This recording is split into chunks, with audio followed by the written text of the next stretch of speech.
Well, hello and welcome back to my channel. I just found all these Halloween things on Restream, and I thought, oh, cool, we'll use them. I hope you're all well. So welcome back to my channel. My name is Joanne, and based in the land down under, in case you're wondering about my little bit of an accent. And we are going to catch up with the events of ICAC today, the the Corruption Committee in New South Wales, because former Premier Gladys Berejiklian faced the Corruption Commission today. Some interesting revelations from there. We want to do an update on Cleo Smith, the missing girl, and then apparently Katie Joy on Instagram tells everybody that she's off to Arkansas for Josh Duggar's trial because allegedly she needs to go support the Duggars. Yes, apparently, watch out, Arkansas. Katie Joy is on her way to you, allegedly. So we're going to find that out.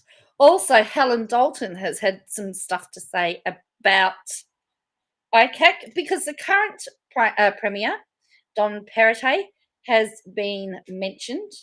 And looks like he just did what he was told. So I wonder whether the current Premier is going to be called before the ICAC for a please explain. So it's been a very interesting day today as far as ICAC's concerned, as far as lots of things that have happened. And so I hope you've come prepared. Well, I hope you're ready to enjoy yourself and hopefully we can work out what's going on. Hello, Keno. How are you? And it's actually still my son's birthday, the 29th of October. I started my new job yesterday, so I turned up at work at 11:30. I actually started at midnight, which was technically the 29th. I got home about 6 this morning. I slept until 12:30. So essentially from about 1 o'clock, I started my day. So it's a really bizarre. It's going to take me a while to get used to it. Hello, Plan to Create. How are you? Did you watch ICAC, Plan to Create? Yeah, Dom was the treasurer, Cal. That's right. So Gladys was caught saying on a phone call to Daryl Maguire that Dom just did what he was told, which is very interesting. But as I said, we're going to find out what's going on. It's very, very bizarre. Thank you. And interestingly, it's the first time that they've run a night shift, and there's only 4 women. There's only 4 women that's working in the freight department. I'm one of 4, and we're all on night shift. And we've already discovered some inconsistencies. First of all, they don't offer women's uniforms. Second of all, the ladies' toilets that are closest to us are actually locked, and we have to use the male toilets if we need to go. Otherwise, we have to walk out the door and halfway around the yard to where the ladies' toilets is unlocked. So, yeah, so we found one night in, and we've already gone, we have a few problems here. Yeah. Welcome to shift work. I know Plan to Create. I don't know how people do it. I mean, I've done one day. So I'm back Sunday night. Monday night I've got off because they don't pay penalty rates. Then Tuesday, Wednesday, Thursday. And then, so essentially I get Friday night and Saturday night off. Back Sunday night. So, yeah. So let's have a chat and see what's going on. So let's get Helen Dalton's on Twitter first of all, because she actually had a few things to say. And I don't know whether you've seen Friendly Geordie's new video. He actually is really churning them out at the moment, really going to town.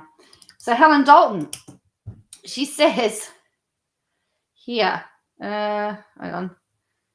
She says here, strong endorsement for the current Premier, New South Wales Premier from former Premier.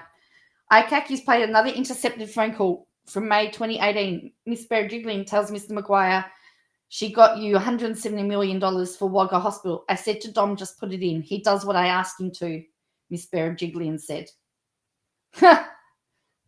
So that's a really strong endorsement. And then she says, but I thought Dominic Perrottet was chosen as New South Wales Premier for his sound fiscal management. But now we just learnt he spent the money wherever he was told to. So that was her next comment. And then on Gladys Berejiklian on Dominic Perrottet in a recorded phone tap with Darryl Maguire, I just spoke to Dom. He just put the money in the budget. He does what I ask him to do. Where are those that thought ICAC was investigating Gladys on frivolous grounds now? Obviously, they have done their homework. No wonder she resigned. She would have known what the ICAC knew and had nowhere to go.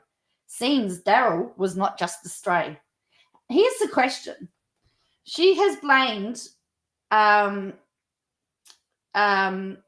here, she was saying that she was led astray, but it doesn't seem, it's just really bizarre. I don't understand Gladys Point Ree Maguire not being close enough to disclose. She'd previously disclosed cousins tangentially involved in government affairs, but didn't disclose a relationship with a man whom she planned to possibly having babies, to whose electorate went millions.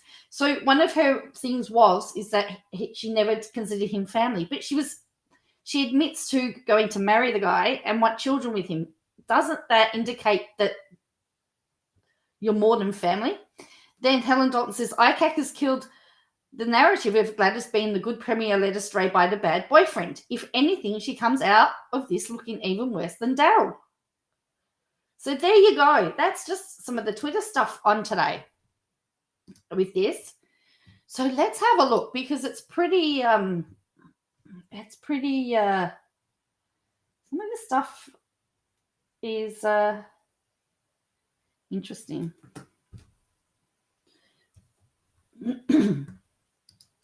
Okay.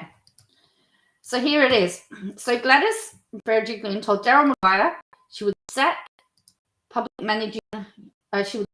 servant managing Wagga Wagga grant proposal ICAC hears. So juicy. Oh yeah, well yes, that's the word I was trying to think of. Juicy. I couldn't think of it.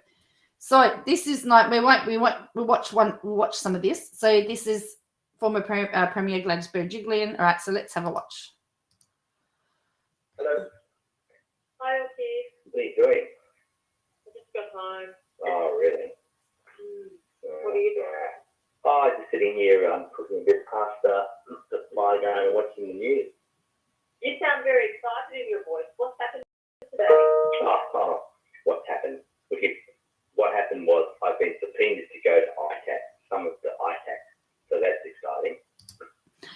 Isn't that it's look at her face while she's listening to that, not budging. So they're listening to a recording.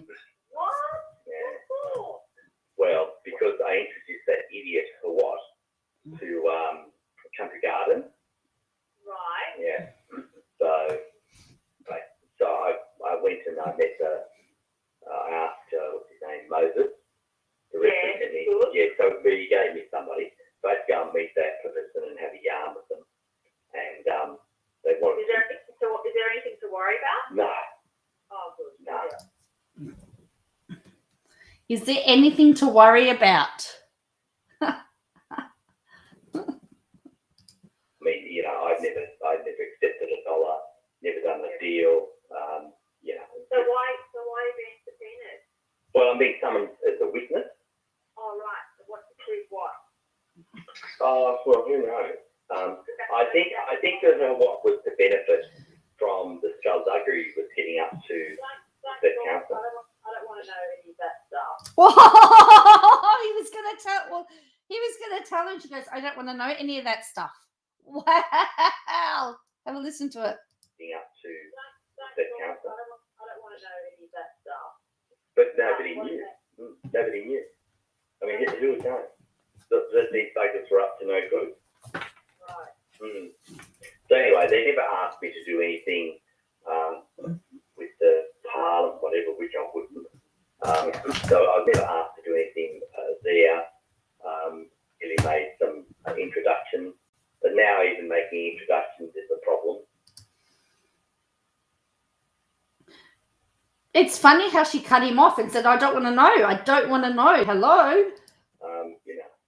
What did the lawyers say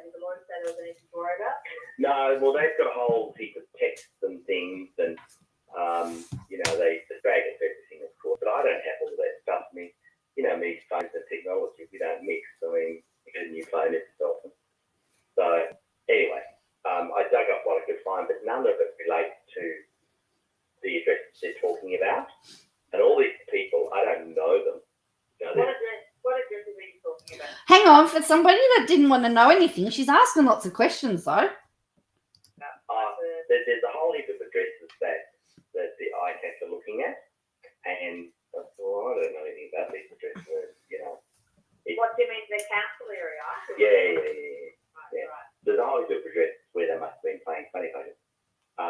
And they sent to me a whole list which I referred to said here, and then I introduced them to Johnson. And Johnson got sacked then. Johnson, the country guard, the boss of the country garden, and then the boss got sacked, and then Tim came along. Who's Tim? Well, he was the property acquisition, all those. But see, she said that she didn't want to know, but she's asking all these questions. Who's this person? Who's this person? Who's this person? She's known more than what she's letting on. He was in charge of all that, so I introduced him to him. But they never bought anything. Nothing went nowhere. So I don't actually know even what happened to the property. But it was like in 2014, 15, 16, my God, it was just crazy. People, But just make sure you take the lawyer's advice. Whatever the lawyer says, don't try and say, just take the lawyer's advice. and that's fine. I mean, Now she's giving him advice. they went through all the stuff so far, and the only thing that they raised is the fact that what's his name? Can't hear his name. There's two blokes that what was associated with. Now, whether it was illegal approvals or whatever, I don't know. But I met both of them. He introduced me to them because he took them to Country Garden. You see? So, yes, I know them.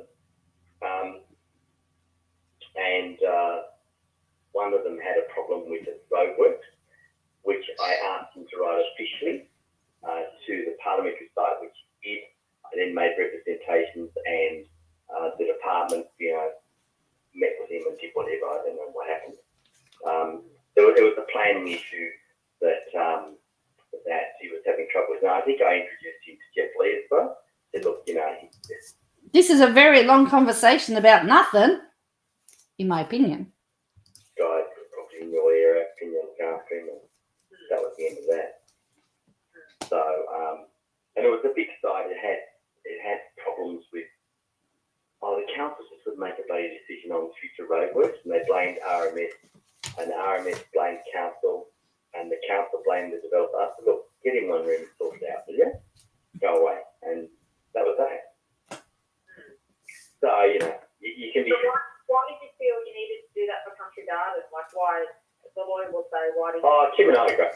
So again, she's asking him questions. She's probing him. Hey, mate.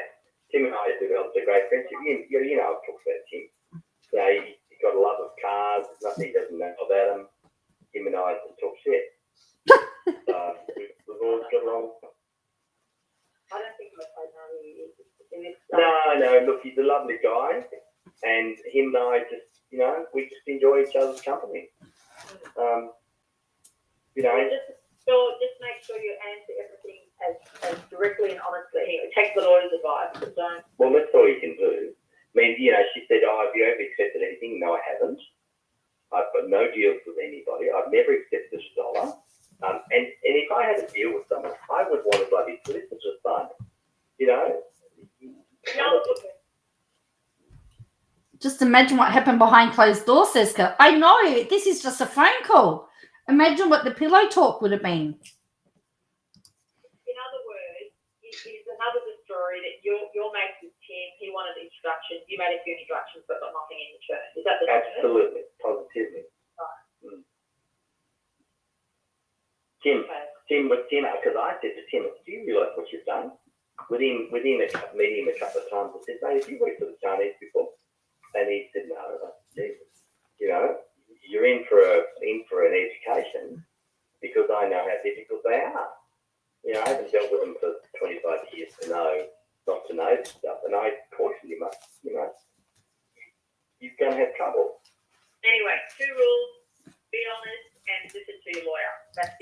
Be honest and listen to your lawyer. She's giving him advice. Gladys. That's true. Anyway, she's a good lawyer. She cost me $10,000. So, And what day do you have to front? Wednesday.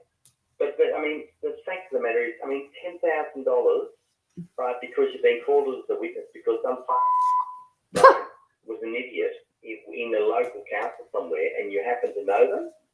It's a joke. Yeah, but why are they making it like they're obviously trying to establish something? Well, I don't know. I think what they're trying to establish is for what stands to profit because he was pressuring or apparently blackmailing the general manager. I haven't read all of that, but apparently there was this big row going on. And the general manager of the council. Yeah.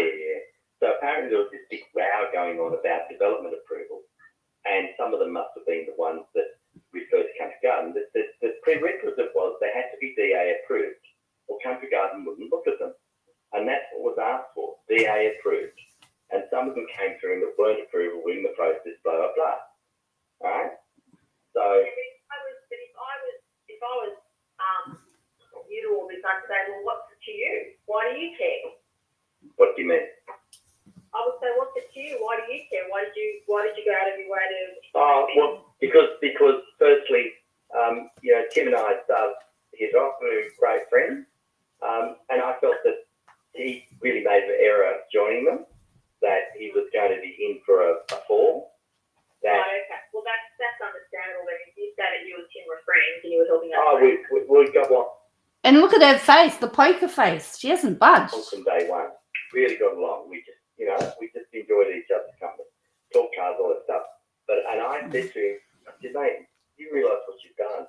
It's not easy to work for the Chinese, and the Chinese before didn't have any Aussie faces.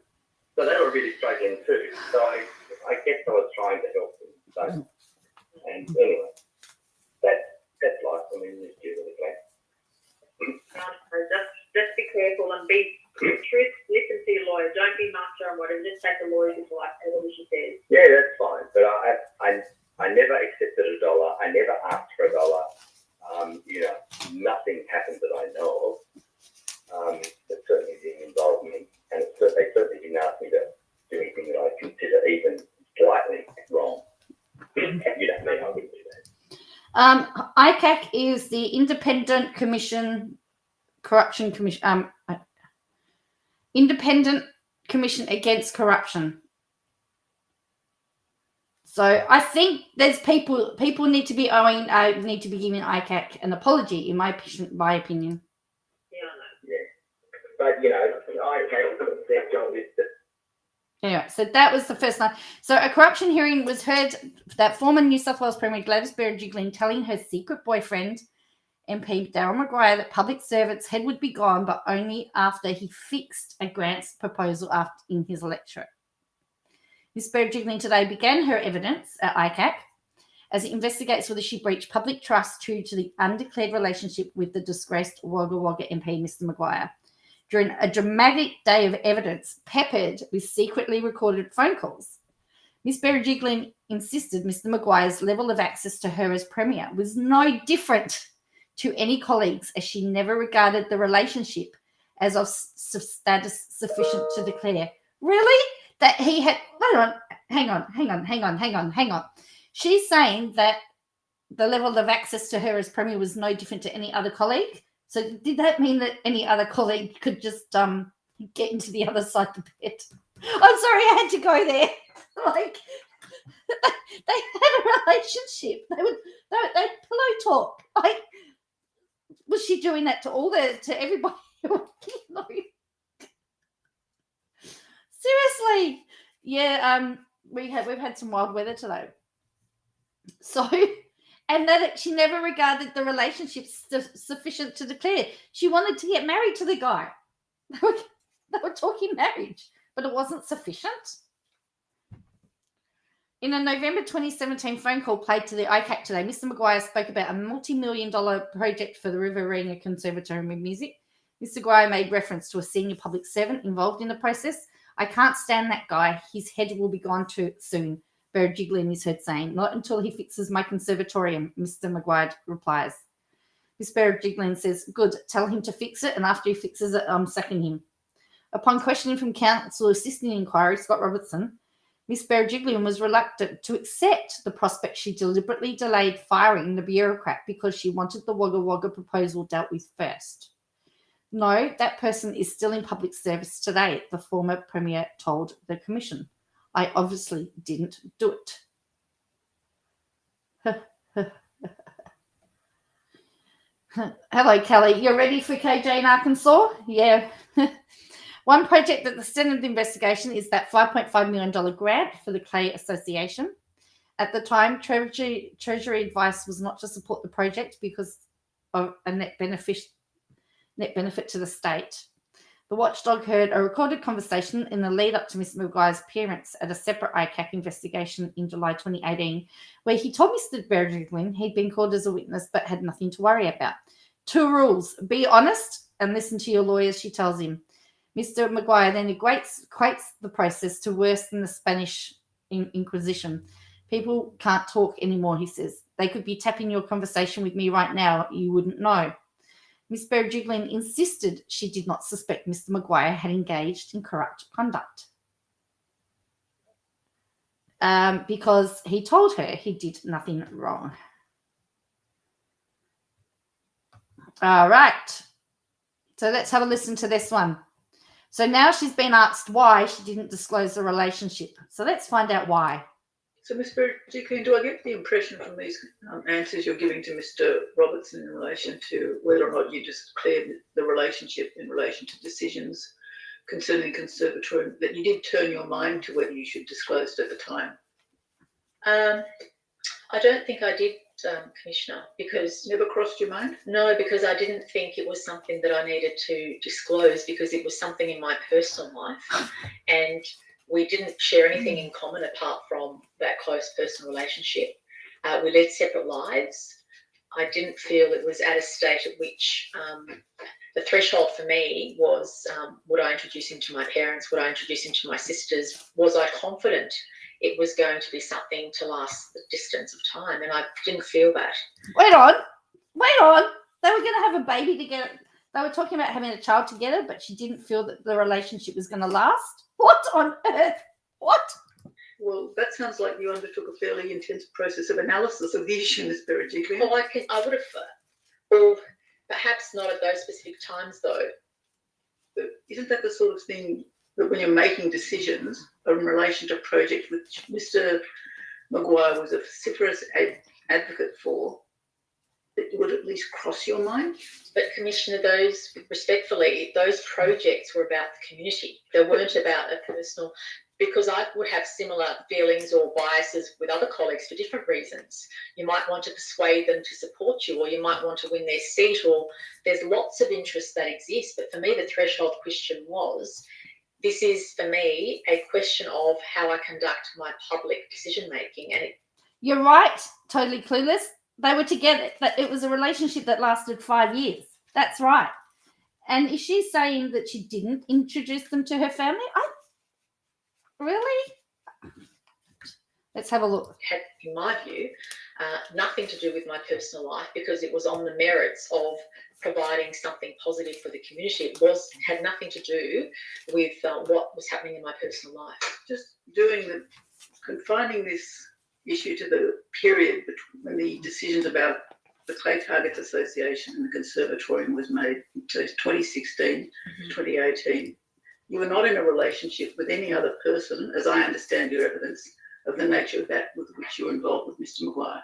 That's correct. And none of your colleagues were in the same relationship with you as he was.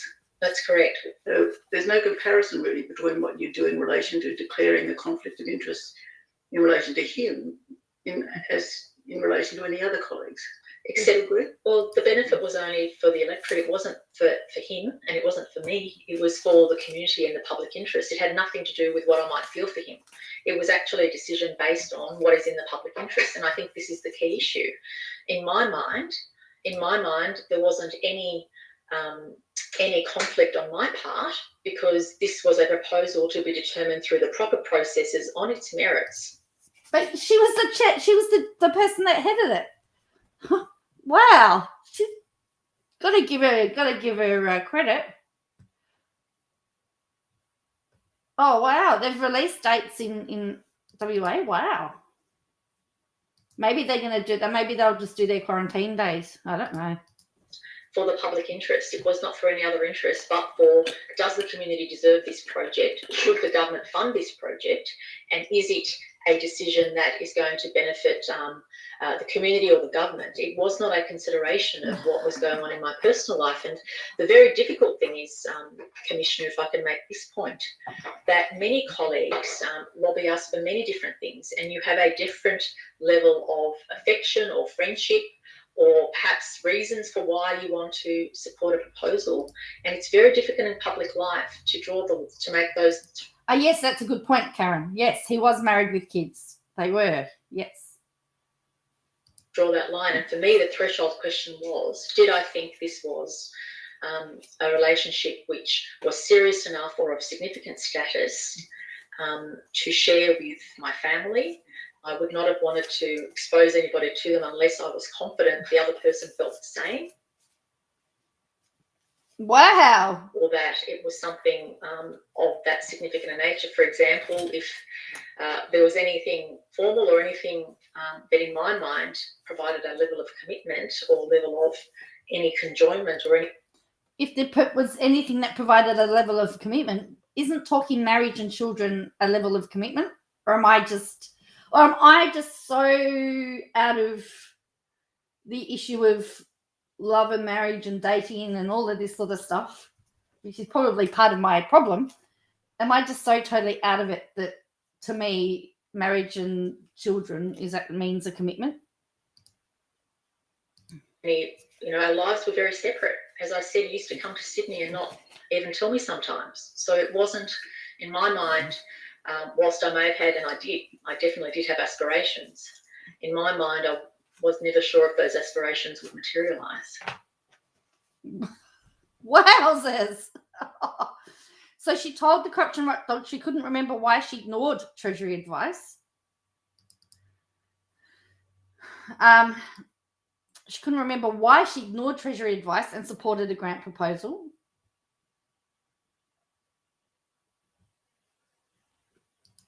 In her secret boyfriend's electorate, Miss Berejiklian told the Commission she couldn't remember whether she indicated support before or after that advice, but top of mind was potential repercussions of the Orange by-election. Is that the reason why you indicated your support to New South Wales Treasury in relation to this item?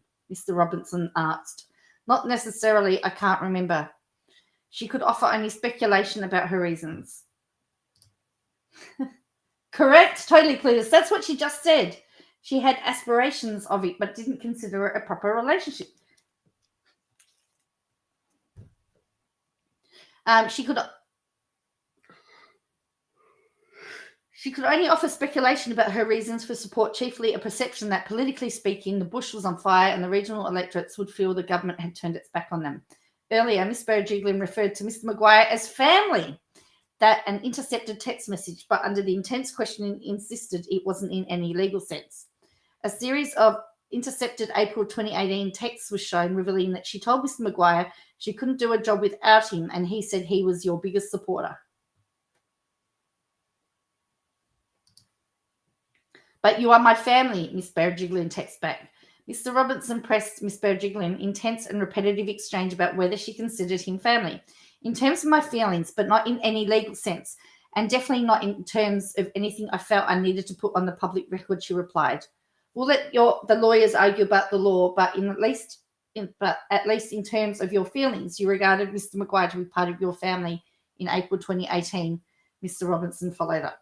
So she's saying she felt he was family in terms of her feelings, but not in any legal sense. So intercepted, it says, intercepted phone calls reveal former New South Wales Premier Gladys Berejiklian ordered the state's treasurer to change his budget. Let's have a look. And then I said, well, what happened to him? He said, oh, you're getting some money for graffiti, and the rest 100,000 to put him out of a van on the fucking road. So what about Tumut Hospital? Oh, he said, not in this budget. What about the new school? No. Right. I said, what about the base hospital? I said, no money I said, we're about to start building. Oh, I still have to get back to you. Oh, Yes, okay. I said, no money for Wagga. You'll have a fucking right on your hands. I said, your uncle will tear you to pieces. Oh, and I said, well, you better not be joking. You better not be joking. Because that's 2 years in a row we've had no money. And they're ready to go to tender in January. I said to Brad, before I said, are we getting money or not? He said, I don't know, it's up treasury. I said, well, you better fucking make sure Wagga's got money, otherwise there's going to be a riot on money. I'll deal with It's it. a riot. I'll fix it. Solidarity, people. I'm Mr. Cry. I'll fix it. I'll fix it. Ooh. Well, you can imagine what would happen if there was no money for Wagga and we're ready to go to tender. Yeah. Jesus Christ. And human, not $1. But mind you, we haven't finished the planning, but, I'll fix it, she says. Whoa. give it all. There's no money for it, and there's no money for the new school in Estella. I'm going to have a fucking terrible time at the election. Just a terrible time. Take it you accept that one of the voices in that recording was yours and one was Mr. Maguire's. Yes, I do. Recall hearing yourself saying something along the lines of, I will deal with it, I'll fix it. Yes, that's what I said. Do you recall whether you took any steps to deal with it, the it apparently being a reference to stage 3 of the Wagga Wagga Base Hospital and or the Shipment Hospital, or taking any steps to fix it? I don't recall that, but as I said earlier, I recall some announcement of the Shipment Hospital, if I'm not mistaken, during the by-election, but I don't recall anything before that. But here we're not in the by-election period. No, but I'm just telling you what I recall. I don't recall this conversation and what happened subsequently. You don't recall the conversation, you don't have any specific recollection sitting there now of dealing with it or fixing it. Is that I right? don't. Doesn't say that I may not have, but I don't recall. Yeah. Let me try and assist this way then. Intercept 8928. Please play in succession extracts 1, 2, 3, 4, 5, and 6. It's a overall lengthy call with vertically, in which I'm not going to play in total. The whole call is about 17 minutes in length. Can we please play extracts 1, 2, 3, 4, 5, and 6 in succession? While that's coming up, Commissioner, I tender intercept 8921, 16 May 2018, 4:38 p.m. Exhibit 523. For your assistance, Ms. Berejiklian, in this next telephone intercept is at about 6:30 p.m, which is within 2 hours of the last one that I just played to you.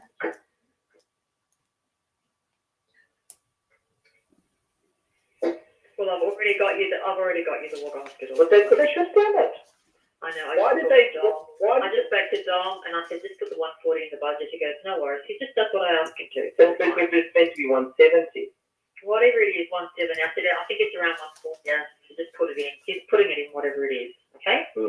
Like you wouldn't believe, and we have nothing to defend ourselves with a whole. It's again because all you do is shout at me sometimes, Hookies. You're I'm just, I got it. Okay? I'm an excitable person, that's all. Yes, I know. And they had nothing to kill me. Whoa. So she says, I had strong feelings for him, but I wasn't assured of his commitment. The key question the watchdog is examining is whether there was a conflict of interest between her personal and private life in relation to the $1 million grants handed out. The relationship began in 2015, and the two remained in contact until several weeks before her bombshell admission at ICAC about a year ago. But remember, she said it wasn't serious enough to declare it. She said she didn't want to diminish the strength of her feelings, but didn't feel the relationship was at the stage she needed to introduce him to her parents and sisters. Instead, she regarded him as part of my love circle, the people she strongly cared for, but not in the same category as immediate relatives. What? Multiple witnesses including Berejiklian's predecessor, Mike Baird, have given evidence that the relationship should have been declared and could have been managed. Respectfully, they weren't in it. So you wouldn't have known my state of mind or what I assumed from the status of the relationship. Intercepted text messages from 2018 show Mr. Maguire was complaining about a lack of funding in the budget for hospitals in Wagga and Tumut. In a phone call of the same day, she says she will deal with it and fix it. Berejiklian then makes it apparent reference to then Treasurer Dominic Perrottet in another call. I just spoke to Dom. I said, put the $140 million in the budget. He goes, no worries. He just does what I asked him to do. she's heard saying, as Mr. Maguire continues to raise further funding issues, she complains, all you do is shout at me sometimes. Bergie is also heard saying, but Brad's fault for not being on top of who needs what, in apparent reference to Health Minister Brad Hazzard. Mr. Robinson made it clear there was no suggestion in any of the material before ICAC of any improper conduct on behalf of Mr. Perrottet or Mr. Hazzard. So, there we go. There's some bombshells from today.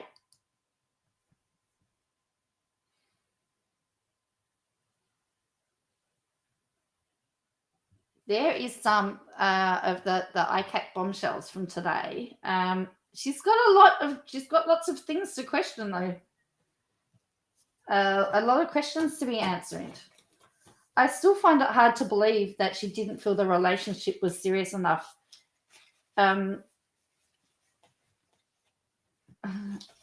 You reckon he's... Well, it'll be interesting to see whether they're going to call him. I mean, what happens if Perrottet is then called before ICAC? Does he then step aside? Helen Dalton might be Premier by the end of the year at this rate. So, yeah, it's pretty shocking. In love me tender. Thank you, the Fox. You reckon he should be called? I reckon he has to be called, and Hazzard has to be called too because she's referred to him. So that is everything. That is everything from the ICAC today. So Gladys is back on Monday for part 2. So there is some more. Let's see what's happening with Cleo Smith. So she's still missing. Poor little thing. Now, I know one of the things the police are complaining about are conspiracy theorists about speculation, and I'm not here to do any speculation about that. I'm just here to tell you what's it. Stuart Order Cook says if her boyfriend had been a chef or plumber, she would never have had those conversations like that. No, she wouldn't have had those conversations like that. I don't know what friendlies Geordie's going to do at Christmas. So let's have a look. So let's see what's the latest. So Cleo Smith investigation review reports of predatory behaviour in the area. So they're worried. It looks like they're worried. The detective leading the investigation into 4-year-old Cleo Smith says police are reviewing past reports of approaches to children in the area spanning 10 years. Homicide Detective Superintendent Ron Wild has led investigations to find the little girl who was reported missing with her parents on October 16 from Blowholes Campground in Western Australia's Gascoyne region. I'm very concerned that they've actually got a homicide detective leading the investigation. When asked about unconfirmed reports and rumours of past predatory behaviour, Detective Wild told the media today police were reviewing past incidences as part of their investigative process. Certainly over the years, some of that we're talking about a 10-year span, some of these events do occur. So we're going back and checking old reports. I can say there's been nothing of similar nature in recent times, but of course that's part of the process that we will undertake, and we will fully review all past events.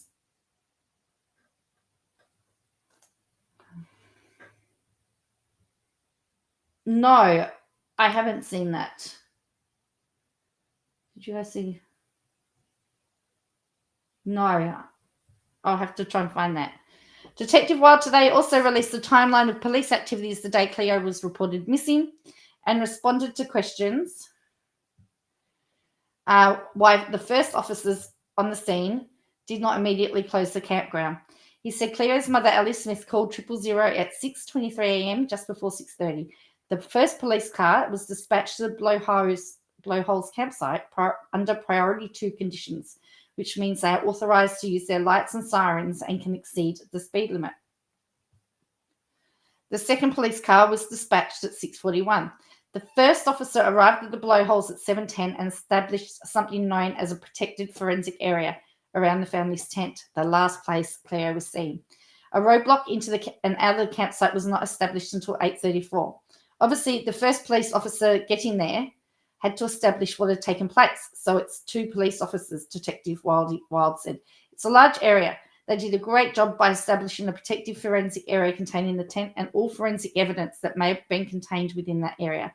Shortly after they established it, when they had some more resources, there was a roadblock put in and an entrance to turn off. He said prior to his officers had been moving through the campsite, taking down car registration numbers and speaking to other campers. And don't forget that the blowholes is in the middle of nowhere. So there is still time. There's a certain amount of time that takes the officers to get from wherever they are to the campsite. So when asked about speculation and comments directed at Cleo's parents, online, Detective Wild asked members of the public to show restraint.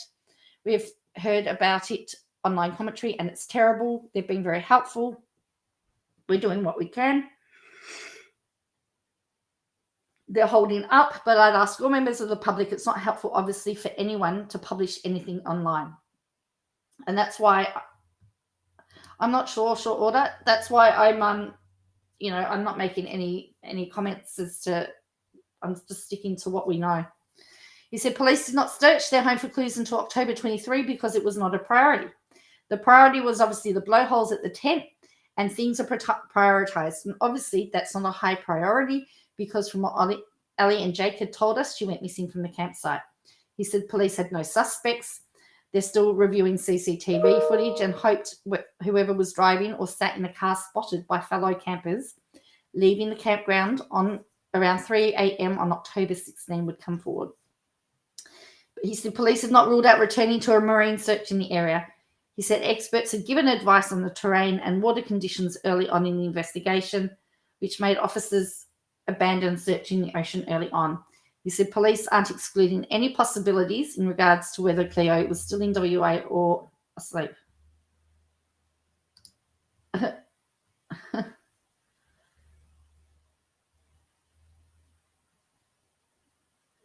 Well, it's 50 kilometres north of Carnarvon, so it'd still take time for the police to get there.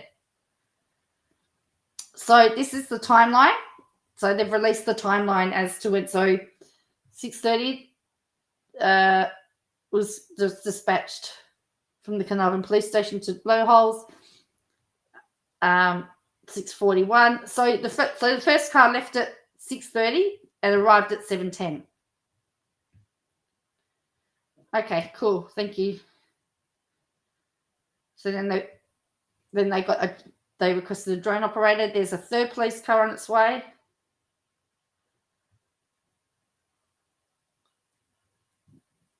Then they got put in requests. So they've released the timeline.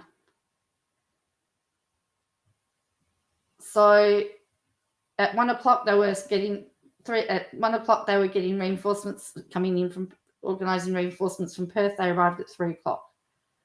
So they've got a vigil. They've got a candlelight vigil, and there's been 200 possible sightings of Cleo reported to police. So there's still none of the 200 sightings reported to police so far have led to the 4-year-old being found.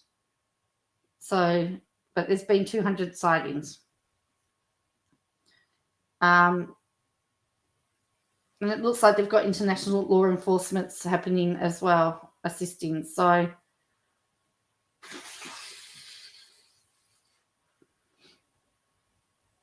that's the campsite.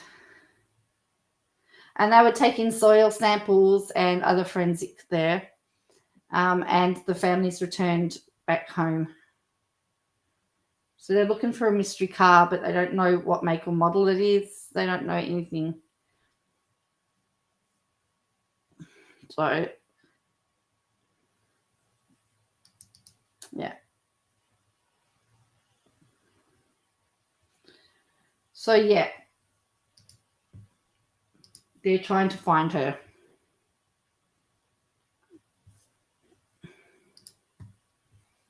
Alrighty. So let's have a look at what I've just been sent. Oh.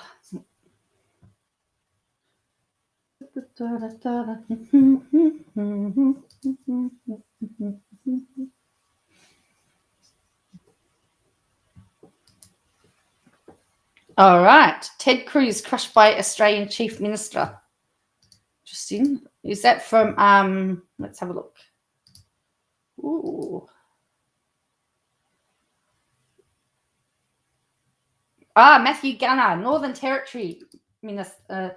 Let's have a look at this. So this says, well, Ted Cruz crushed by Australian Chief Minister. So Republican Ted Cruz gets crushed by Michael Gunner, the Australian Chief Minister for the Northern Territory, after sticking his foot in. Okay.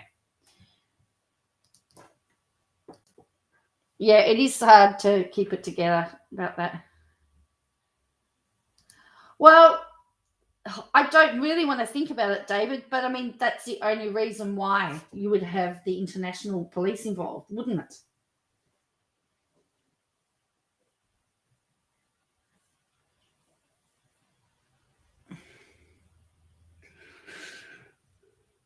I can't think of any other reason why you would have international police.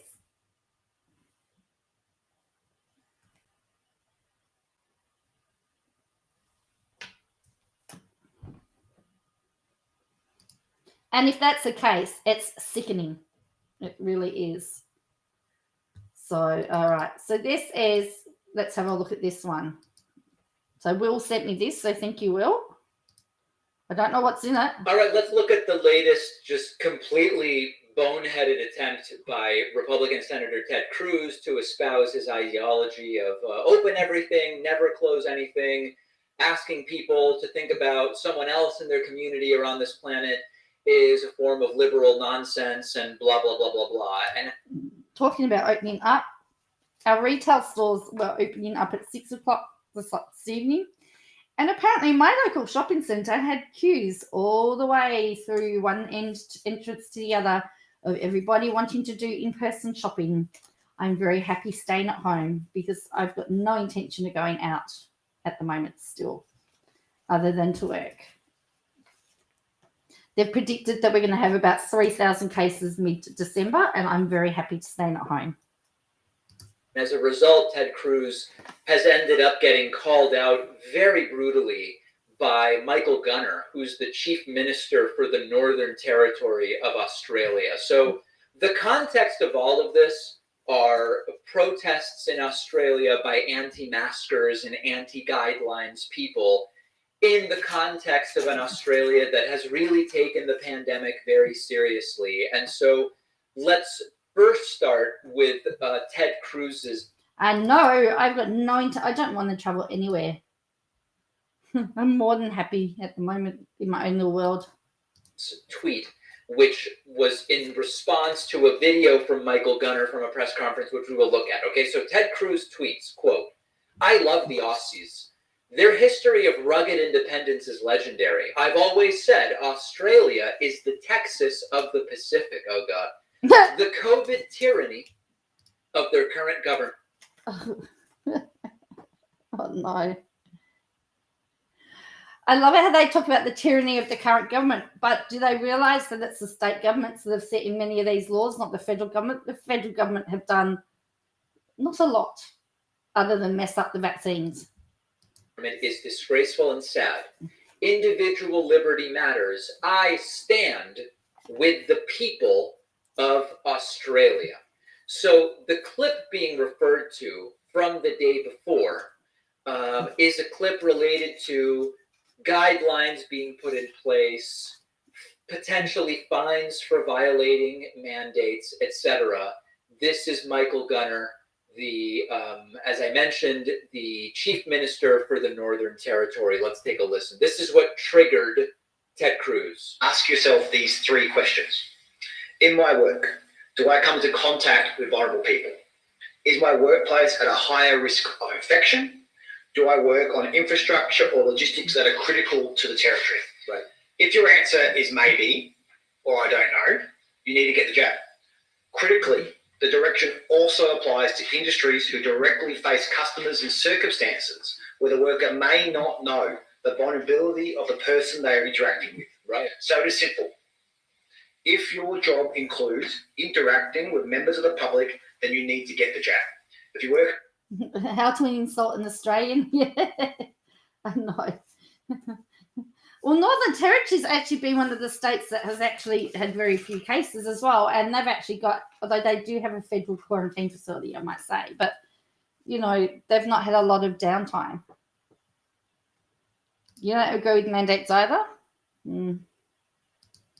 in hospitality, you need to get the jab. If you work in retail or in a supermarket, you need to get the jab. If you are behind the counter at the bank, if you're a receptionist or positions like that, you need to get the jab. If you're a barber, a hairdresser, a beauty therapist, you need to get the jab.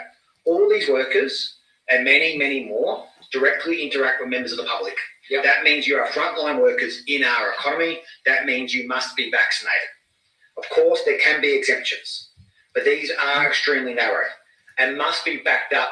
Yes, well, Northern Territory does have a higher rate of vulnerable people than most other states as well. So, yes, they do have a few. They do also have less people than have. That's correct. So, yes, that is true.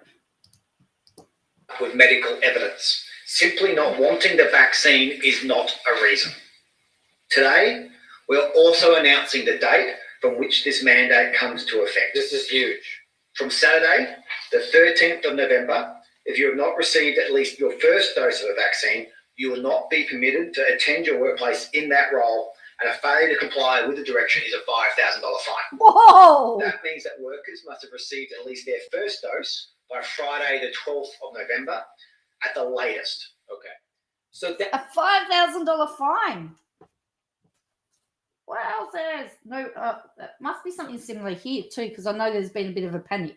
that's what triggered You had 30 days. Ted Cruz to such a degree, and this led to Michael Gunner to actually respond to Ted Cruz specifically. And this guy really does not mess around. The response from Michael Gunner, the Chief Minister for the Northern Territories of Australia, is, "Hey, Ted Cruz, g'day from the Northern Territory in Australia.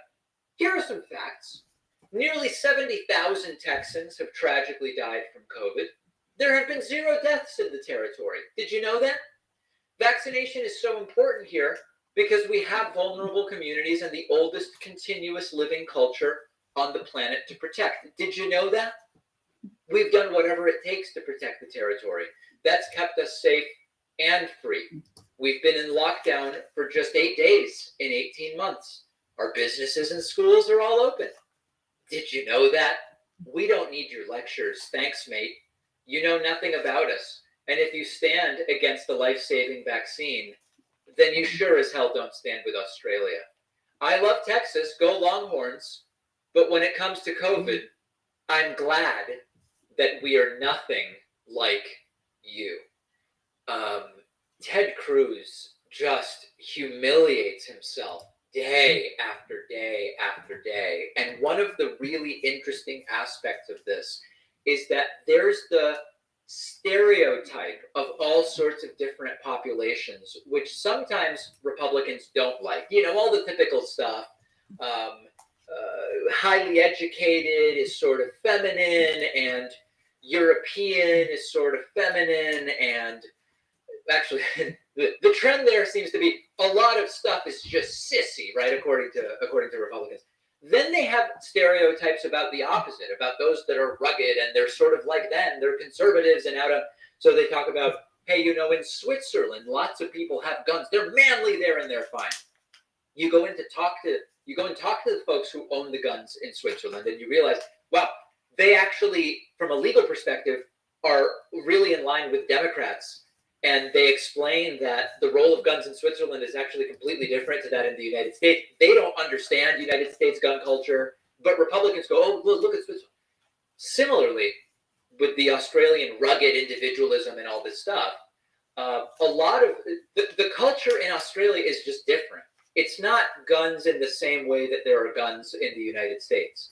It's not out on the land in the same way that, you know, some of these folks in Wyoming and Montana are wrapping it up with certain political views. That's not Australia. It's actually not it at all. And Ted Cruz just embarrassed and humiliated once again here. Shouldn't come as a surprise, but maybe he'll go back to Cancun to get away from the negative It's interesting though, because to criticize the Northern Territory, yeah. Hello, Vidandra. So yeah, so thank you for that, Will. That was pretty interesting.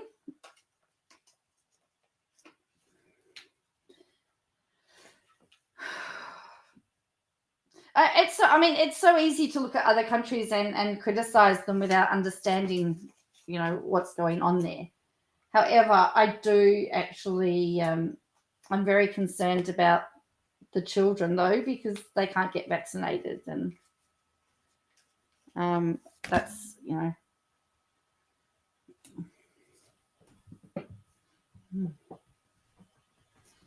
okay.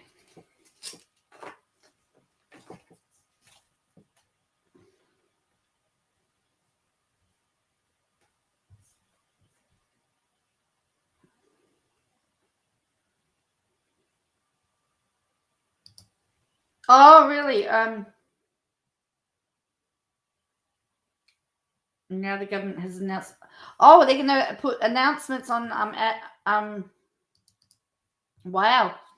Does that include sports people poppy seeds? Because I noticed there's a big debate at the moment over the Australian Open about whether unvaccinated tennis players will be allowed in. It's going to be interesting.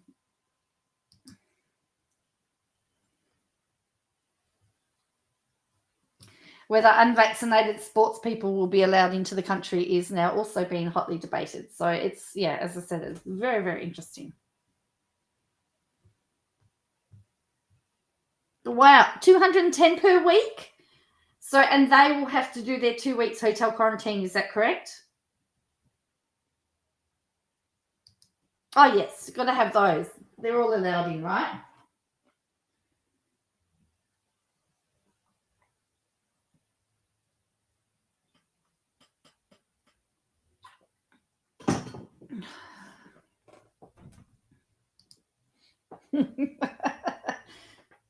David, wow.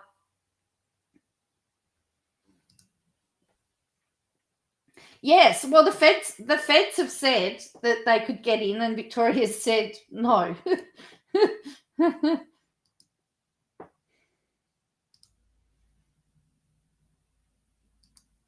However, I've been doing the antigen testing, as you know, as one of the jobs, and there was a day where we had all negative tests, and the company that we were working for, they do every fortnight, the workers get tested with the full COVID test, and there was a positive case. So sometimes the rapid antigen testing doesn't pick it all up. So very interesting. Okay, so we are about to head into Katie Joy territory. So for those of you that that's your trigger warning, that's your warning. We're about to head into Katie Joy territory. So she did a live today. Llama Girl split up the clip, so I'm going to use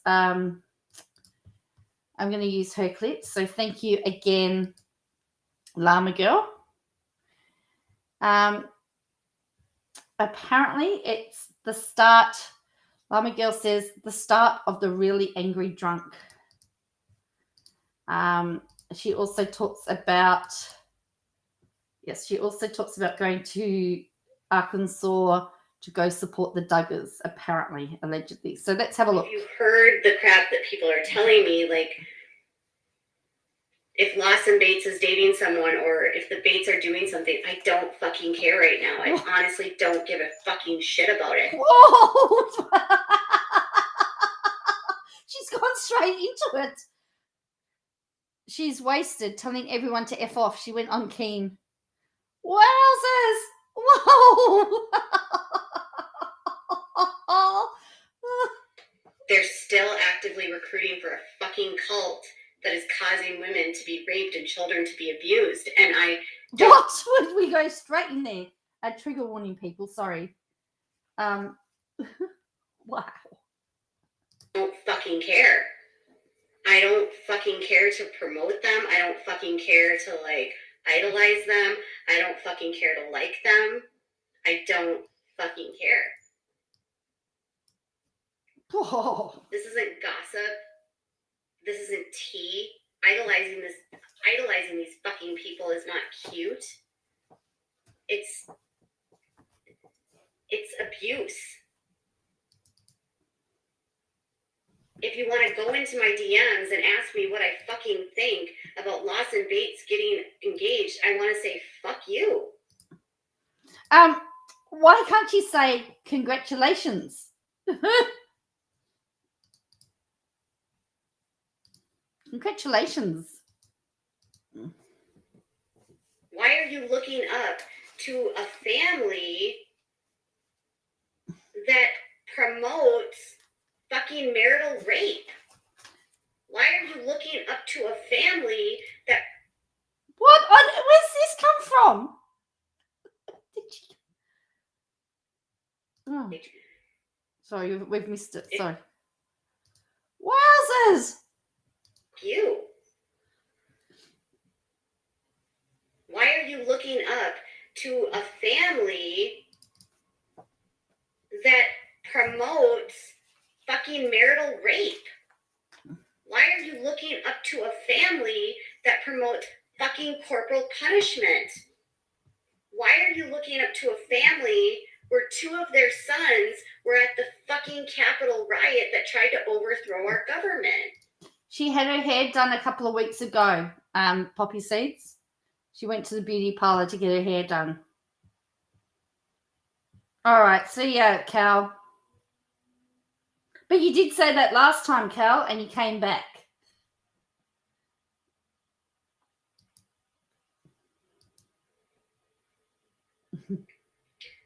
Why are you glamorizing these fucking assholes who are using their platforms to recruit people, vulnerable people, into an abusive patriarchal cult that abuses children and women?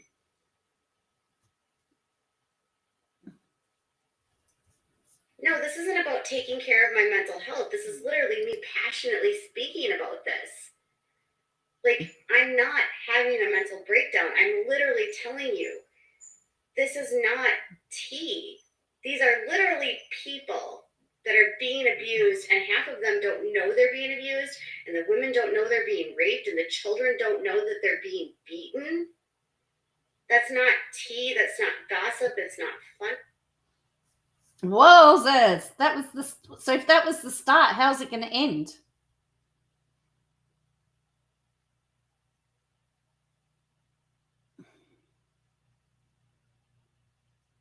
Oh dear. Looks like she's going to start blocking. Hang on. So that's the first one. So it says KJ starts blocking people. I'm sorry, I don't care. Okay, Shelley. Goodbye.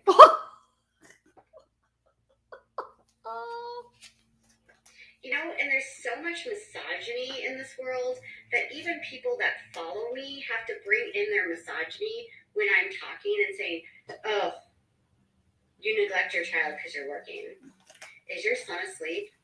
My son's fucking asleep. What does misogyny have to do with the fact about the fact that her son's neglected because she's working? What's that? That's not misogyny. I don't know what Shelley said to get booted off.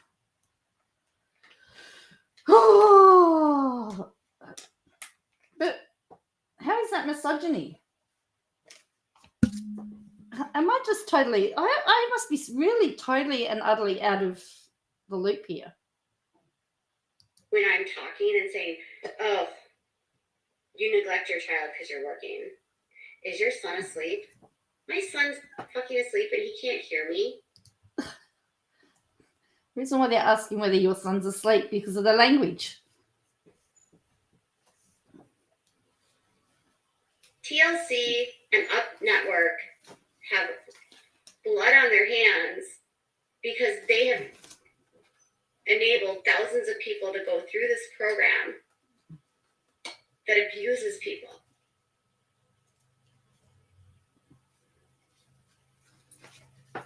Survivors of this send me messages every day.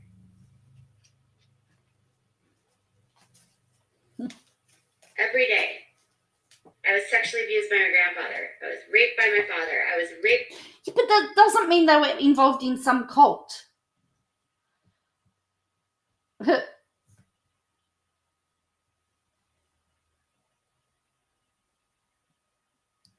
Yes, I know. I'm a bit like that too. I'd much rather. I've got to get my hair done too. By my brother. Like, every day, those are the message I get from people from this.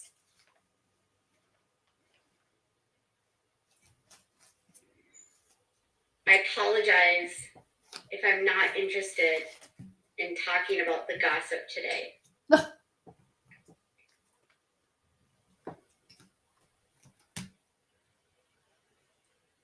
Hey, Rufus. This is bigger than gossip.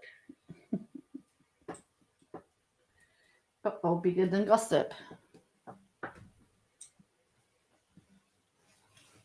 None of it's normal, and they very much act like it's normal.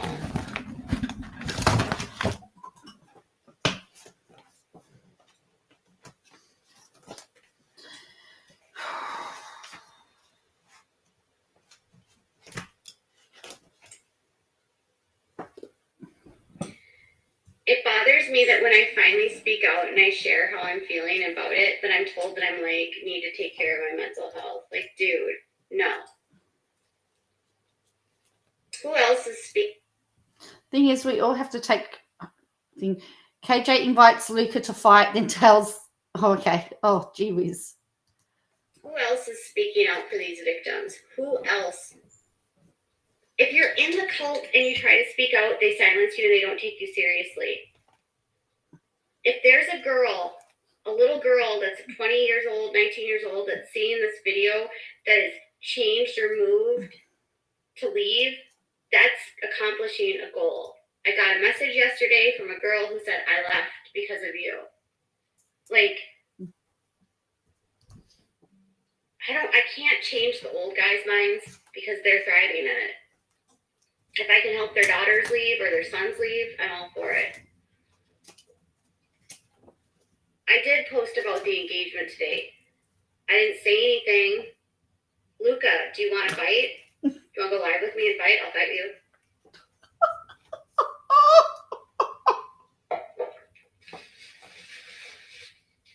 Oh, what houses?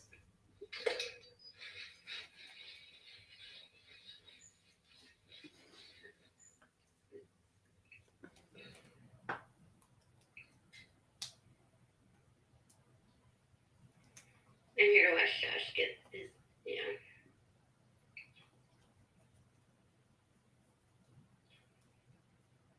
It's not about hardcore shit. Like, I've been doing this for years. I have plenty of ways to take care of myself. Like, please don't minimize me when I'm trying to share, like, I feel like I get triggered when you guys do that kind of stuff because when I'm listening to the stories of the people from this cult, all people are told in this cult is just shut up and, like, to be told what to do.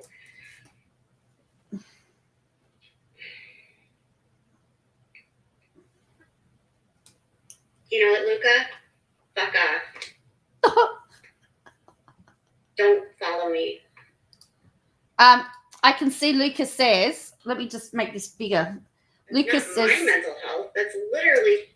I'm just saying, did you do care today? It wasn't gossip to say someone's getting married. It's literally saying someone got married, is getting married. So Lucas says here, I can't, my kids are asleep. I'm just saying, did you care today? So that's, Lucas in trouble. I can't, my kids are asleep. Someone got married, is getting married. Oh my God, I gotta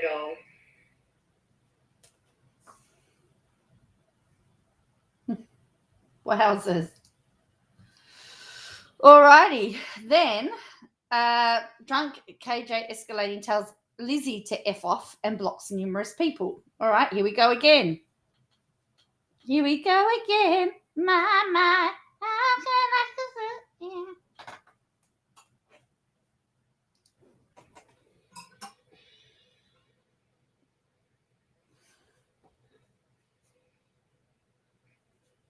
Fuck off, Lizzie. I hope you fuck off, Lizzie. Who else wants to get blocked? Who else wants me to say fuck off? Why do people watch this? I know why we're watching it.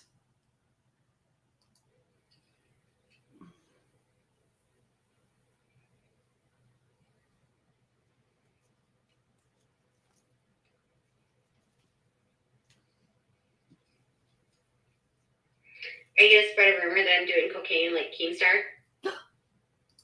Oh no, she's going there, isn't she? She's gonna get sued by Keem. He'll sue it.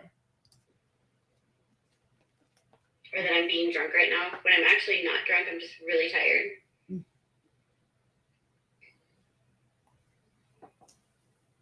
We're all really tired.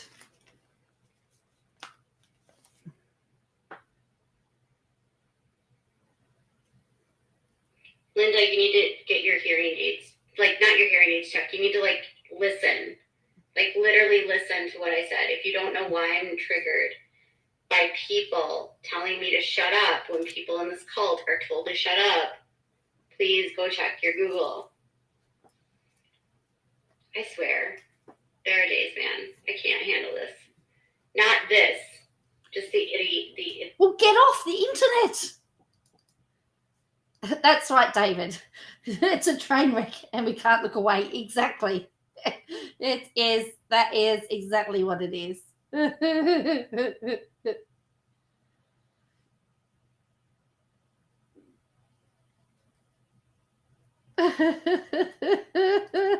I do too, Will.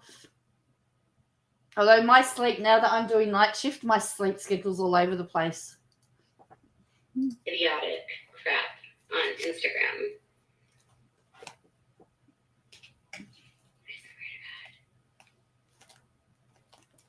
It's really hard to hear stories from the survivors, but I'm empathetic and I'm very kind to them, and I appreciate them sharing their stories.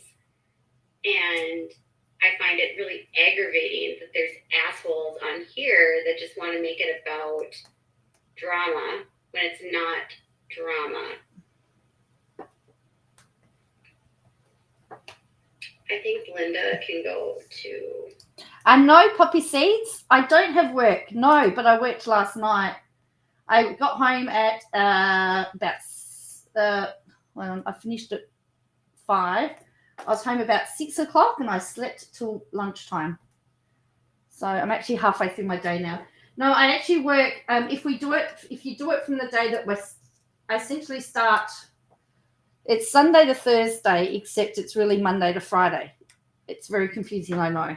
So I go to work so I leave home on Sunday night and I start work Monday morning at midnight, and then etc. Could you imagine KJ in front of ICAC? So essentially, I worked this morning was my Friday. So I'm back Sunday night. It's very confusing. But they don't pay, and the other thing is they don't pay penalty rates, so there's no weekend work and no public holiday rate. So I'm not working Monday night. Speaking out for these victims. Who else? So I'm not working Monday night because that's technically Tuesday, and that's Melbourne Cup Day in Melbourne. So it's all very confusing. Yeah.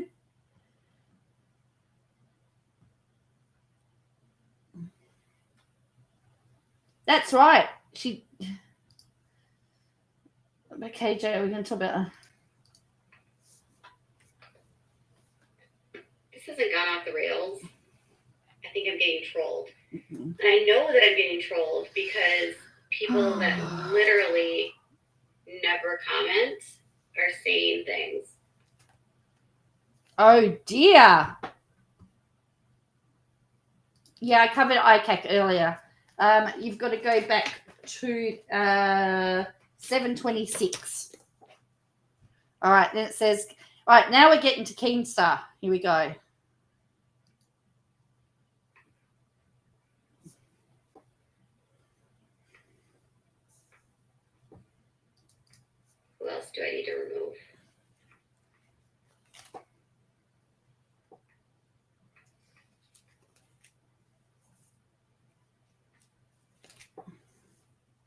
And I always know that it's not people that are normally here because it's people that suddenly start commenting.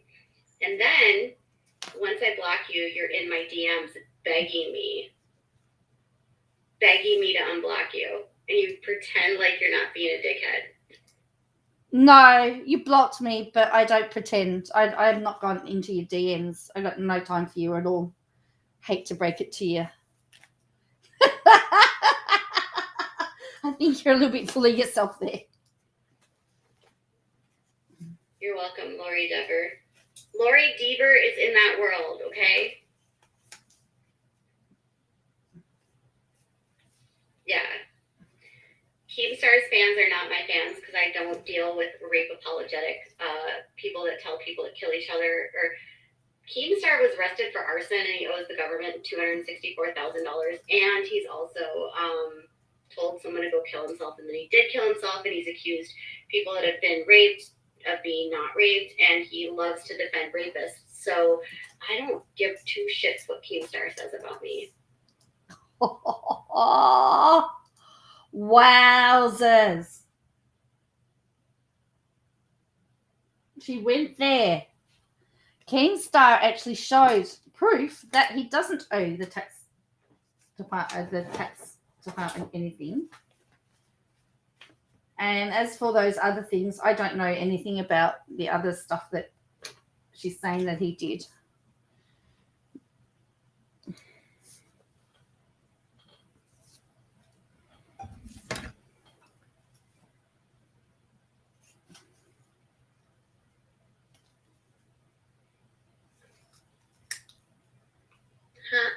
Goodbye, Tanya. Tanya, do you want to know what Tanya wanted to know? Tanya, what's going on with the Chrisleys? That's why she got blocked. What's going on? Fuck off, Lizzie. I hope you fuck off, Lizzie. Wow. Who else wants to get blocked? Who else wants me to say fuck off?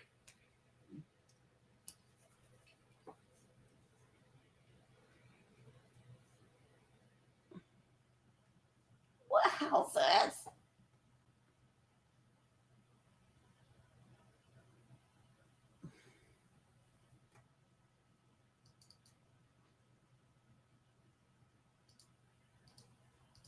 I think Keemstar will be talking to his lawyers again. Could you imagine if he sues her as well as Chrisley? Wow.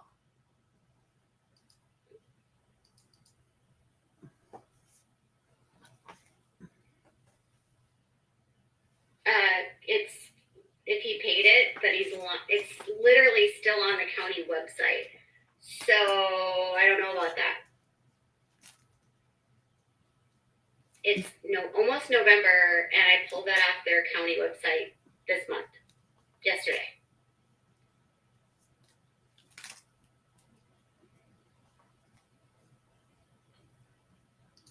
But Keemstar doesn't need to dig into people's pasts, pull up people's records. Hang on. Now she's complaining about him doing exactly what she did. Have a listen. But Keemstar doesn't need to dig into people's pasts, pull up people's records to use it as a weapon against someone. Hello? Didn't you just do that? Not to respond. Use it as She just did that. She's just said, and so someone said Keemstar showed receipts that she's paid it, and she's disputing that, and she's still talking about it. a weapon against someone and then expect people not to respond. If you don't have your shit cleaned up, tidied up, if you don't pay your fucking taxes for 5 years, you have been arrested for arson, you are a rape apologist, you are abusive to women on your Twitter constantly, I don't give a shit what you think of me. Please come at me. I don't give a shit. Nobody cares.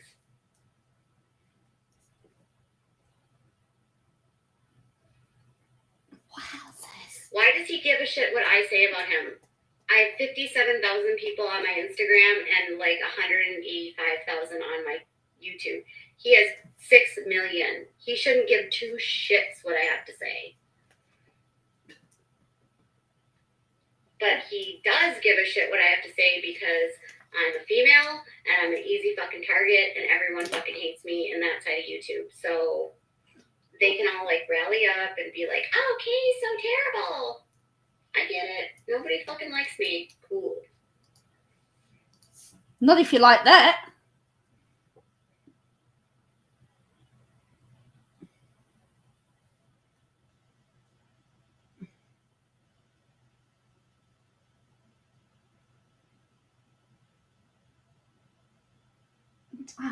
Listen.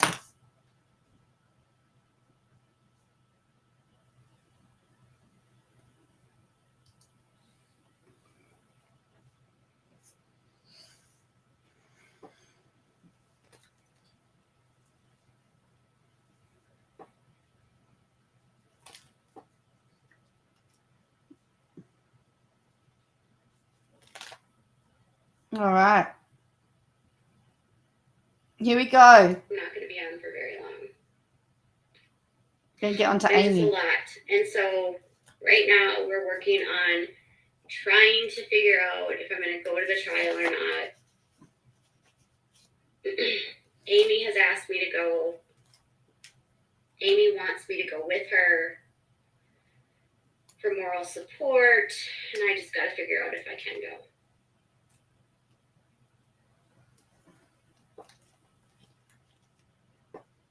Why would Amy want her as moral support?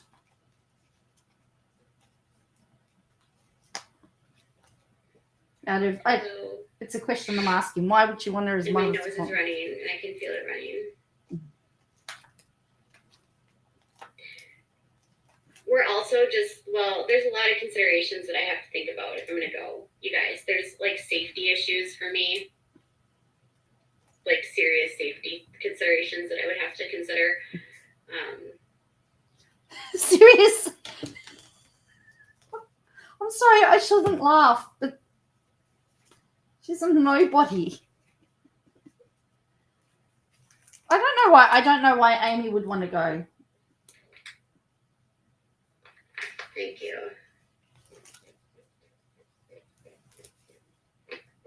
I'm not eligible for my booster yet. You can only get your booster after like 7 or 8 months or something, and I'm not eligible yet. Oh.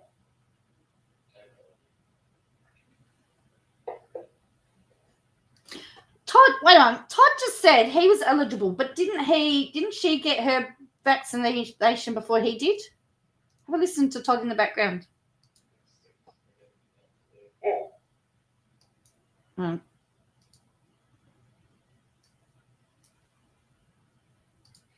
You can only get your booster after like 7 or 8 months or something, and I'm not eligible yet. Oh.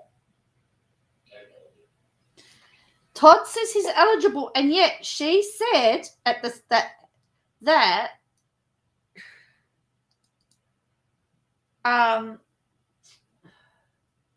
she got hers before Todd. So if he's eligible, she's eligible.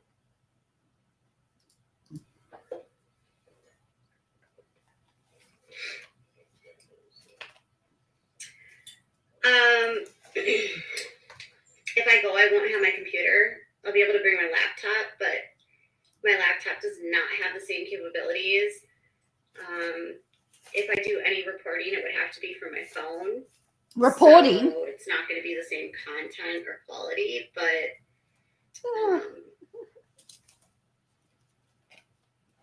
oh, you thought he did have his there's first? a lot of people in Arkansas that want to talk to me and want to meet me. So I feel like oh, you thought he had it first? I can't look, to be honest with you, Wind Whispers. I don't remember. And the problem is the story changes with every day. So, oh, okay. We'll see. I don't know. No, because I thought he had his first before her, not the second.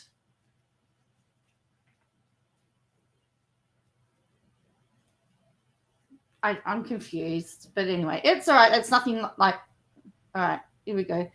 it would be alone and would fly and won't be staying alone. She thinks she's a celebrity and she brings up security. Todd would not be able to come with me.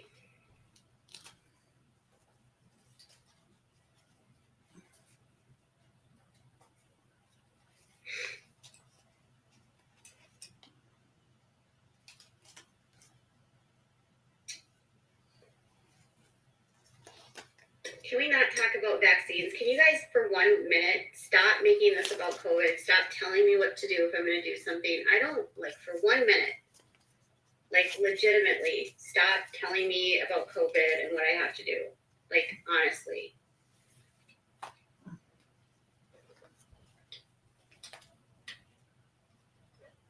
Don't tell me I would what not to be driving. I do. would have to fly. Don't tell me what to say.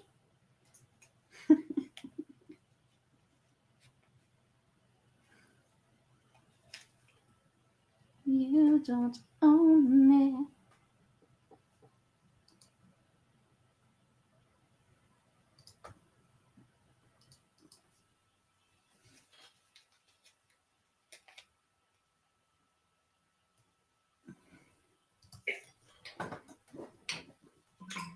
If I went, I would not be staying by myself. Don't worry.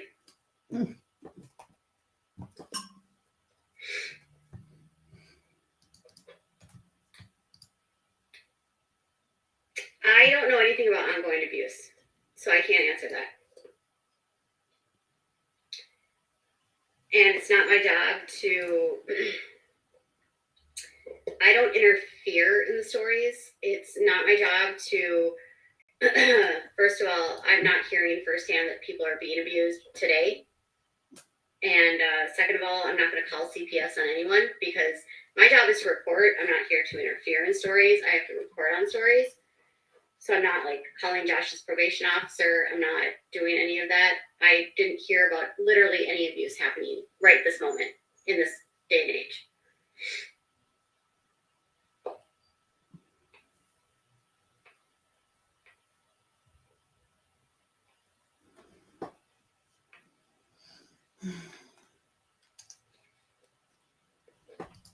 Getting back to your point, the Fox, it is that at the end of the day, I facilitate the chat, like I facilitate the space, essentially as subscribers and members. You are essentially, and just don't tell Harrison, but you essentially, dictate how everything goes because you are the people that watch it. You're the people that subscribe and pay money. Essentially, you own me. You get input, and so that's why you can talk about whatever you like. And you can have different views because you're entitled to your view. And the thing is, that has to just be respectful. It's great when I don't have to do a lot of that where the chat just talks about itself. We're all about the poo cult. That's right. It's all about the poo. The poo. If I go to the trial, I would go with Amy. So I wouldn't need security because I would have Amy. Why would you need security? Huh? Because I would have Amy and Deanna with me. And nothing's going to happen to Amy and Deanna. And she knows that because they're already talking about how to keep me safe. Don't worry about it. There's a lot of people down there that want me to come down. Why does she need to be kept safe?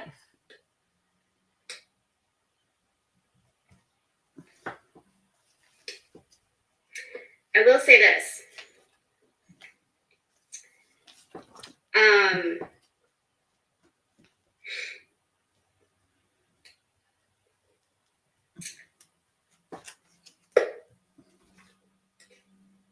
I will say this, that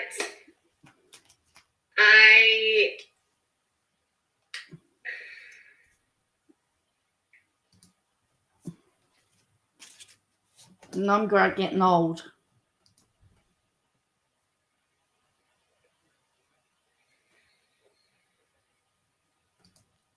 what's she gonna say? I wish I had the cricket sound effects, or the tumbleweed going down the street. I wish I had that sound effect, because that would be, we need that. Well, I wonder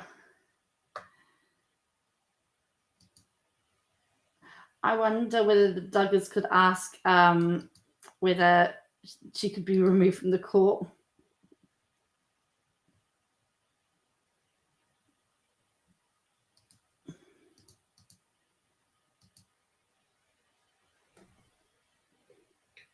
What's your point? Still waiting.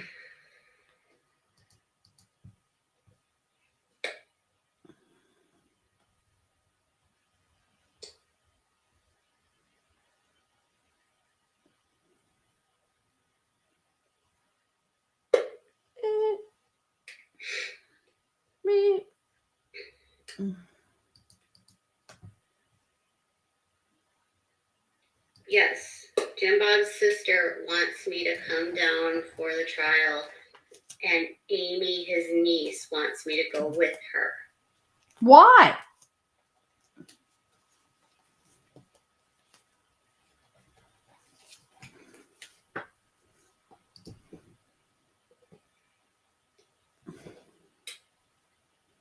I'm just trying to think.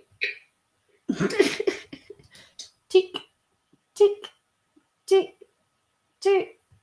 Can you hear the thinking? Oh, boy.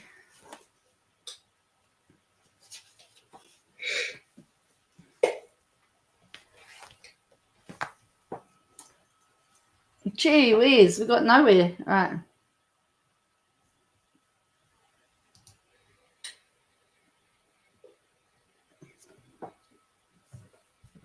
I've aged another year waiting for the answer.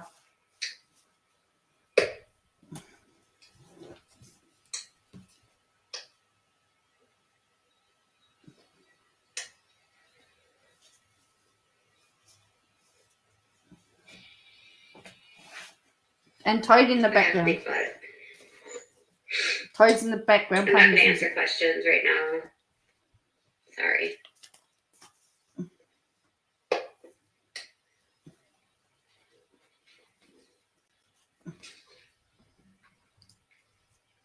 Hear Toad's music in the background? They don't show the open court when he's downloading, so you don't have to worry about me seeing anything. That would never happen. The public does not get to see any of that because it's illegal. They do not show the open. And do you know what? They may actually close the court for part of it, and she may actually have to leave and won't know actually what happens. Because I know that I've seen a couple of cases where they've emptied the court and only had the bare minimum of people there, the essential people there, and everybody else has to sit outside and wait. Well, that part of it's dealt with. Imagine if most of it's closed court, then she would be down there for nothing. And if I was Josh Duggar's attorneys, I would be applying for a closed court, because that way you keep everybody out. I mean, we heard ICAC. Well, there was an application from Gladys Berejiklian for a closed court, for it not to be made public, and that got rejected. But so people make applications all the time. So, but that's what I would be doing. I'd be making a closed court, and then you keep all the busy bodies out of the court. My wife was on wow. Court, the videos, they do not show the open court. The images, they do not show the open court. Anything. That's all protected. That would be insane if the open court got to see child sexual abuse material. If that was the case, you guys, can you imagine if the court just showed that stuff? Every pedophile in the country would go to every sexual abuse chat. Like, every pedophile in the country would go to every trial of any other person downloading this shit so that they could get their hits. That's why they do a lot of those in closed courts, because so people can't do that. And that's what I would be doing. I'd be making it a closed court, but none of this gets shown in trial. That's insane. That would be like saying to someone, I got raped, and so while we're at the trial, you get to watch me get raped. Like, that's not how this works.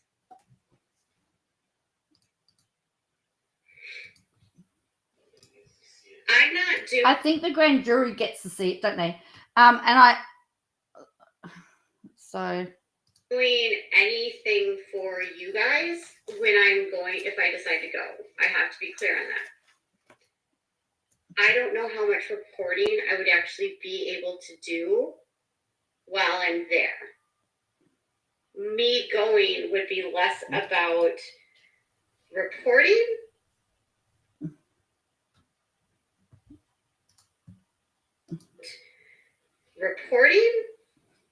and more about meeting people, bringing you updates if I can, as I can, but meeting people, being there for people.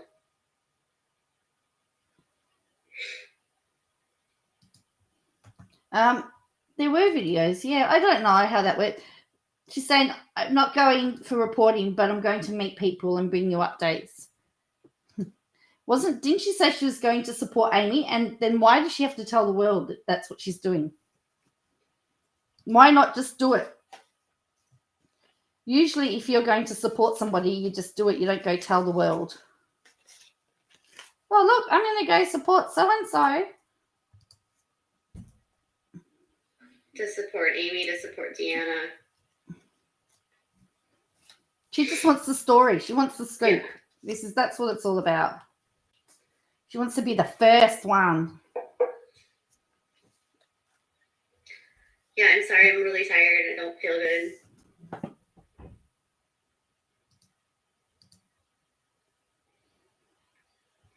For some of these people, it's going to be the only time. Well, that's what I'm saying, poppy seeds. They would have to close. They would close the courtroom, yeah.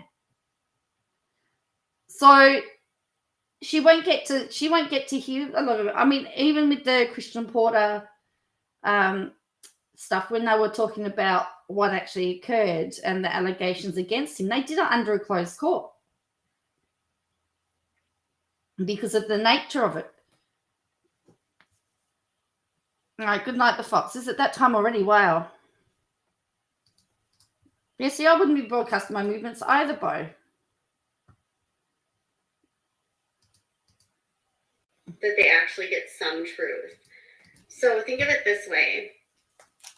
If you're Amy and Deanna and you're related to these people and they've lied to you your whole lives about every aspect of their lives and they've withheld the most deepest, darkest secrets and exposed you to a predator by putting you on a show with the predator, and then lied to you for years following that, like, it's could be the only time they actually get answers.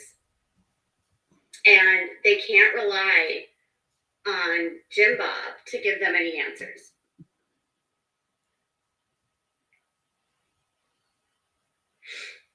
So the only way that they are going to get answers is if they go to court.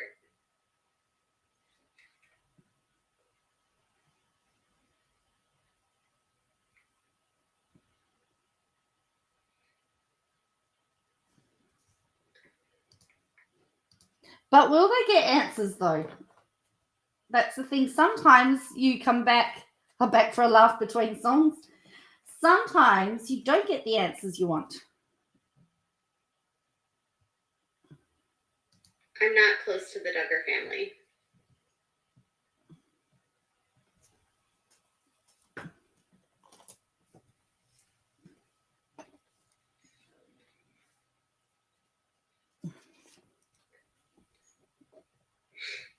Okay. Me and Deanna are not the Duggar family. Yeah, they're duggers. Jim Bob and Michelle have isolated themselves from everyone. They exist in their own planet, and everyone doesn't get to spend time with their kids. Like, their kids have been isolated from everyone. Like, Deanna was not allowed to have time with her nieces and nephews. The kids never got to spend alone time with their grandparents. Like, they didn't spend the night at aunts and uncles' houses. They literally were isolated from everyone. But don't you do that to your own son? Would you say V's isolated? I'm just putting it out there.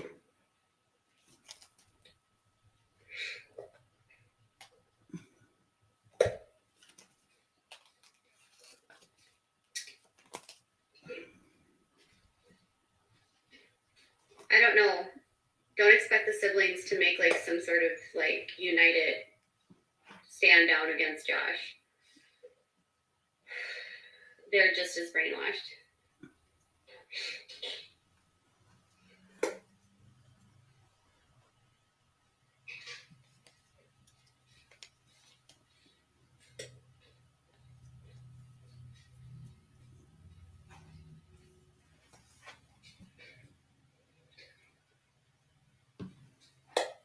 Smarty doesn't believe in me. She says, I don't see you going.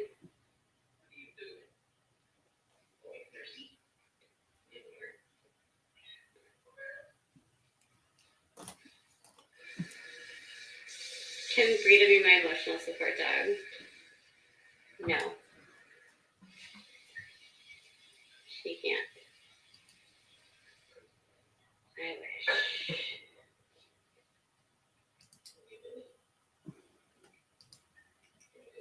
Why does she need to have an emotional support dog? So if I'm crabby and if I'm moody, this is a heavy topic. This isn't like, it's a lot of work to put these videos together. It's a lot of work to interview these people. Like, one of the people I talked to today was over an hour and a half. Another person I talked to was over an hour. Oh, wow. Good talking to people.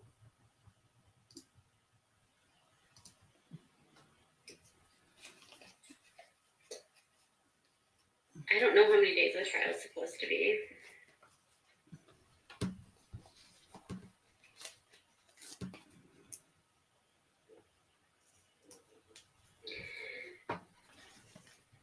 Truthfully, it's not that I'm Amy's best friend. It's not even that I'm Amy's good friend. It's more that like I'm maybe one person in the world around them that knows a little bit of what they're going through and has been fighting for the truth for them. What? I think that's why. No.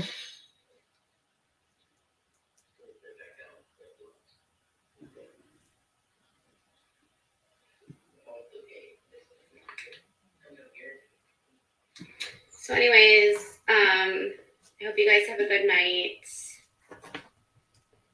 And yeah, I'm sorry if I'm short tonight. I'm so exhausted. I'm not trying to be rude. Go to bed. No. You don't understand. The Duggars are not confrontational. Like, everyone's like acting like the Duggars are going to be like super like rude and stuff. Like, that's not how these people are. They don't exist in a world where they like fight with people. Everything is super passive aggressive because they have to look like really good Christians. They don't attack people. They don't go after people. They don't like. They're more likely to spread rumors about you and try to ruin your reputation. She's put that out there. Oh no. Uh-oh. Toad warning. You've been warned, people. You've been warned.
Oh, that's funny.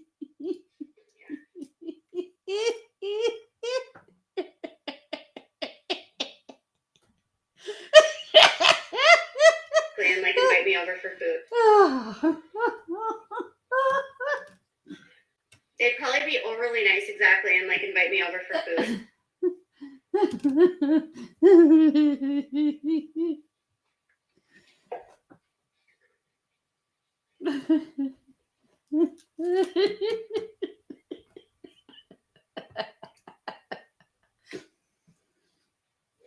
Oh boy, that was hilarious. Oh.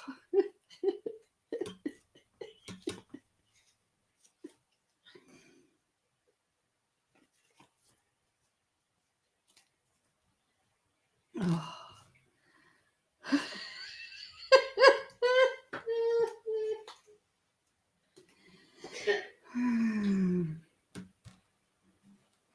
I have no interest in going to the big house.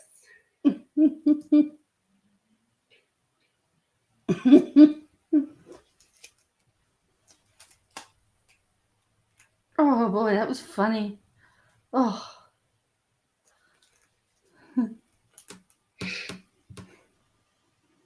I just love everybody's reactions. Every child is different. Will Michelle finally cook? You know what's interesting? You guys hate Michelle, and I'll tell you a secret. Here we go. This is what I was told about Michelle today. Michelle's not allowed to have an opinion.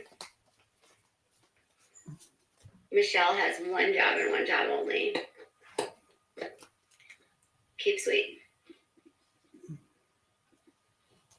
And support Jim Bob. She does not get to have an opinion. He's very controlling of her. Oh.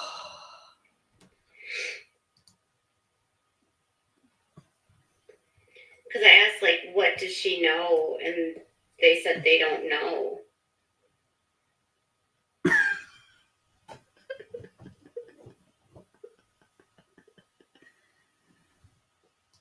All right, now she's going to make some more accusations. So another trigger warning.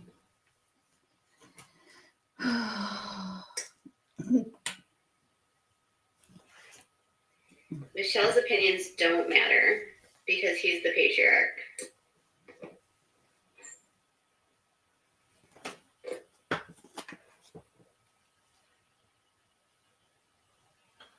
It's kind of reminiscent to the fact that someone told me that when he was at Art Reformers Unanimous, Michelle never went, not once. And in the interviews with Megyn Kelly, the only one of them that actually expressed sadness for the girls was Michelle. Part of me believes, wholly in my heart, that Michelle is way more upset about what happened to the girls than Jim Bob, but she can't actually say it.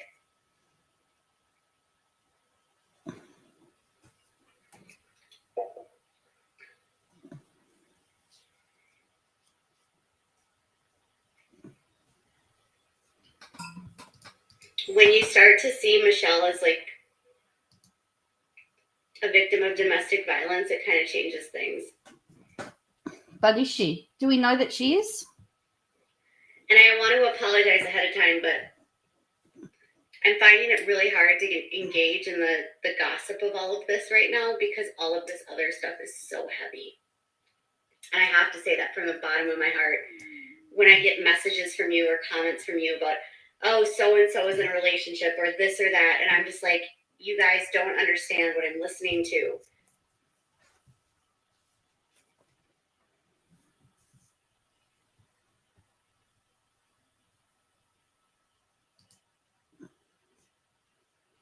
All right, and that was it. So there you go. You survived. Well done. Oh, wow. So what do you reckon? How are you all feeling about that? Oh.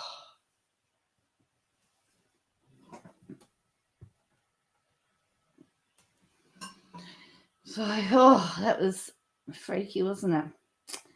So on that note, I'm going to say goodbye to you all. that was interesting. Actually, yeah, that was interesting.